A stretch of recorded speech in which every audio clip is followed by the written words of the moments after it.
నమస్తే. ఇన్నాళ్ళు నన్ను సపోర్ట్ చేస్తూ, ఎంకరేజ్ చేస్తూ మీ ప్రేమని నాకు అందిస్తున్న ప్రతి ఒక్కరికి కృతజ్ఞతలు.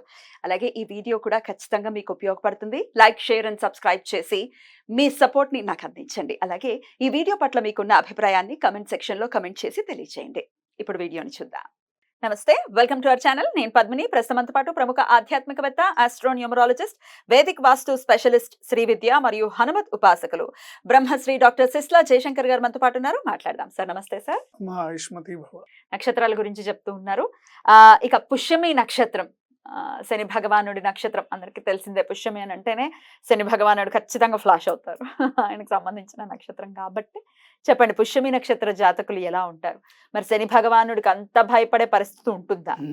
ఎంత పోర్ట్రే చేస్తామో అంత భయపడాలా? ఈ విషయాలు ఒక్కసారి పుష్యమి నక్షత్రం వాళ్ళని మనం స్టార్స్ కింద చెప్పుకోవచ్చు. స్టార్సా? స్టార్స్ వాళ్ళు. సో శని భగవానుడు అధిపతి. అసలు ఈ నక్షత్రం ఎలా ఉంటుందంటే 3 పువ్వుల ఆకారంలో ఉంటుంది ఈ నక్షత్రం. అండ్ శని భగవానుడు అధిపతి. సో వీళ్ళ లక్షణాలు ఎలా ఉంటాయంటే, ఈ నక్షత్రంలో పుట్టిన వాళ్ళని మనం ఇందాక అనుకున్నట్టుగా స్టార్స్గా పరిగణించవచ్చు.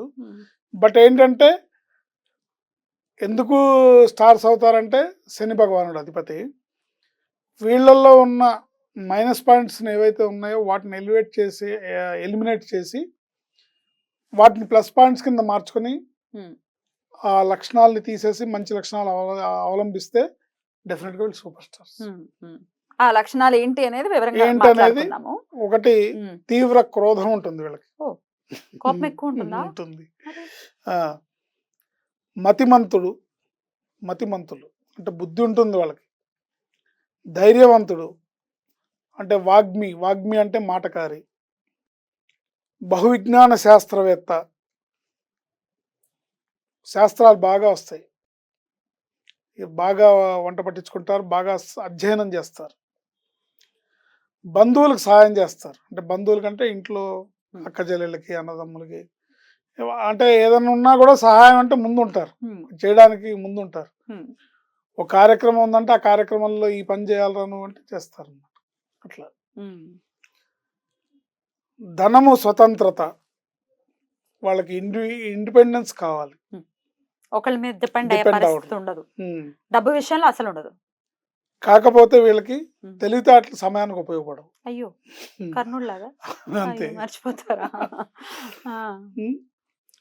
పొగడతలకు పడిపోతారు. ఆత్మవంచన ఉంటుంది. ఇవి వీళ్ళ లక్షణాలు. దీంట్లో 1వ పాదం వాళ్ళని తీసుకుంటే కాస్త జీర్ణకోశ వ్యాధి ఉంటుంది, కొంచెం కోపం ఎక్కువగా ఉంటుంది, దయ ఎక్కువగా ఉంటుంది, దయగలవాడు, 2 ఉంటాయి.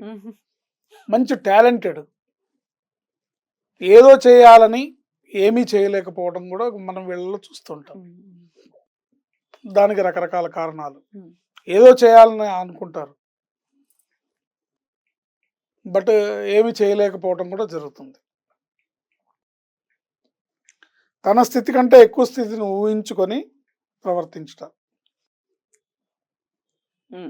తన స్థితి కంటే ఎగ్జాగరేషన్, అంటే తన స్థితి కంటే ఎక్కువ స్థితిని ఊహించుకోవటం. తంది సపోజ్ అనుకోండి, కారు నడిపే స్థాయి అయినా కూడా నేను ఫ్లైట్స్లో తిరుగుతాను, హెలికాప్టర్లో తిరుగుతాను అనే స్థాయిని ఎగ్జాగరేషన్ చేసుకుంటారు. అట్లా వేచి చూచే ధోరణి అవసరం వీళ్ళకి. కొంచెం పేషెన్స్ అవసరం. పేషెన్స్ తోని ఆలోచించి అడిగేస్తే సక్సెస్ అనేది ఉంటుంది. ఇంకా 2వ పాదం వాళ్ళు తీసుకుంటే కార్యం ఆలస్యం వీళ్ళకి ఎప్పుడు కూడా. ఇతరులకు బోధిస్తారు, జగమండి, బట్ తాను అనుకున్నది చేయడంలోనే ముఖ్యంగా పెట్టుకుంటారు. తాను అనుకున్నదే జరగాలి అనే విధానాన్ని పెట్టుకుంటారు. ఇది 2వ పాదం వాళ్ళ లక్షణం. 3వ పాదం వాళ్ళ లక్షణాలు: బంధుప్రీతి ఎక్కువ, మతిమంతుడు, విలాస పురుషుడు, లగ్జరీస్ ఇష్టపడతారు బాగా, ఊహాలోకాల్లో విహారం, సాధ్యాసాధ్యాలను పట్టించుకోపోవట, ఊహల్లో విహరిస్తూ ఇది సాధ్యమా, ఏది నేను మార్స్ మీద ప్లాట్లు వేసేట నేను ప్లాట్ కొంటాను. సాధ్యమా కాదా అనేది చూసుకోవాలి కదా, ప్రాక్టికాలిటీ. ప్రాక్టికాలిటీ దాన్ని పట్టించుకోకుండా మాట్లాడడం వల్ల వీళ్ళకి కొంత సక్సెస్ అనేది వెనక్కి వెళ్తూ ఉంటుంది. ఓకే. ఇలాంటివన్నీ ఎలిమినేట్ చేసుకుంటే వీళ్ళు సూపర్ స్టార్స్. 4వ పాదంలో తీసుకుంటే తగాదాల ప్రీతి. అంటే గొడవ అంటే ముందు రెడీ నడు ఎవడు కత్తి కాలు కాలు దూకుతారు. బాగా కోపం, కొంత స్త్రీ వ్యసనం, మూర్ఖులు, లేని దాన్ని ఉన్నట్లు ప్రదర్శించడం, ఇలాంటి లక్షణాలు ఉంటాయి. వీటిని అవాయిడ్ చేసుకోగలిగితే, అంటే వీటిని తెలుసుకొని అవాయిడ్ చేసుకోగలిగితే వీళ్ళ జీవితంలో సూపర్ స్టార్స్. జనరల్ గానే ఎందుకంటే వీళ్ళకి బుద్ధి జ్ఞానం ఎక్కువ ఉంటుంది, విచక్షణ ఎక్కువ ఉంటుంది, ఆలోచన శక్తి ఎక్కువ ఉంటుంది, బాగా చదువుకొని శాస్త్రాలు అవి చదివే తత్వం ఎక్కువ ఉంటుంది. ఉన్నప్పుడు మిగతా మైనస్ పాయింట్స్ని ఎలిమినేట్ చేస్తే బ్రహ్మాండమైన స్థాయికి వీళ్ళు రీచ్ అవుతారు. డెఫినెట్లీ. శని భగవానుడి గురించి చెప్తే డిసిప్లైన్ ఇస్ అ మస్ట్ అని చెప్తూ ఉంటారు. ఇక ఆయనకు సంబంధించిన వ్యక్తులే కదా కాబట్టి డిసిప్లైన్ ఎంత వరకు ఉండాలి ఖచ్చితంగా వీళ్ళకి? డిసిప్లిన్ అనేది 100కి 100 పాళ్ళు ఉండాలి. దాంట్లో ప్రప్రథమంగా వీళ్ళకి ఉండాల్సిన లక్షణం ఏంటంటే, ఎనీ కాస్ట్ ఏమైపోనివ్వండి, మిన్ను మిరిగి మీద పడినివ్వండి, తల్లిదండ్రులను తోలనాడకూడదు. అది ఆ శని భగవానుడికి నచ్చదా? ఆయన అనుగ్రహాన్ని కోల్పోతారు ఎట్టి పరిస్థితుల్లో. ఇప్పుడు ఆయనకు అంతే కదా, వాళ్ళ నాన్న ఎవరన్నంటే ఊరుకోడు ఆయన. తండ్రికి ఈయనంటే ఇష్టం లేదు, నల్లగా ఉన్నాడు, కానీ ఈయనకి తండ్రి అంటే అమితమైన ప్రాణం. మరి ఇద్దరికి పడదు అది ఇది అంటారు, కానీ పడదు అంటే ఇదే రీజన్. నల్లగా పుట్టాడని కొంచెం ఒకంత కినుక వహించారు సూర్యనారాయణ. కానీ శనికి అట్లాంటిది ఏం లేదు. తండ్రి అంటే తండ్రిని ఇప్పుడు తండ్రే ప్రధానం ఆయనకి. రాముడు లాంటి వాడే అయితే మన శని భగవానుడు. తండ్రి అంటే ఆయనే కాదు, ఎవరు తండ్రిని తోలనా కూడా ఆయన బ్లెస్సింగ్స్ కోల్పోతారు. ఆయనకి నచ్చదు అనమాట, తండ్రి మాట జవదాటకూడదు. అది.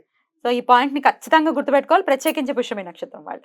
రైట్. ఆరాధన విషయం చెప్పండి సార్. ఏ ఆరాధన జీవితాంతం చేసుకోవాలి వీళ్ళు? ఆంజనేయ స్వామి ఆరాధన. వీళ్ళ జీవితంలో ఎప్పుడు కూడా ఎట్టి పరిస్థితుల్లో శనివారం నాడు ఆంజనేయ స్వామిని దర్శించుకోవడం, శనివారం నాడు ఆంజనేయ స్వామి పూజ చేయడం, శనివారం నాడు ఆకు పూజ, వడమాలు ఏదో పూజ చేయించుకోవడం, ఆంజనేయ స్వామి ప్రదక్షిణాలు చేయడం, హనుమాన్ చాలీసా చదువుకోవడం. ఇంకా వీళ్ళ భక్తి కొలది ఎంత ఎక్కువ, అధికస్య అధికం ఫలం, ఎంత ఎక్కువ చేసుకుంటే అంత మంచిది. ప్రతిరోజు చేసుకున్నా కూడా మంచిదే. చాలా బ్యూటిఫుల్ గా ఎక్స్ప్లెయిన్ చేశారు, కృతజ్ఞతలు. ఇక నెక్స్ట్ ఎపిసోడ్ లో ఆశ్లేష నక్షత్రం గురించి మాట్లాడుకుందాం. నమస్కారం సార్. ఆయుష్మతి భవ.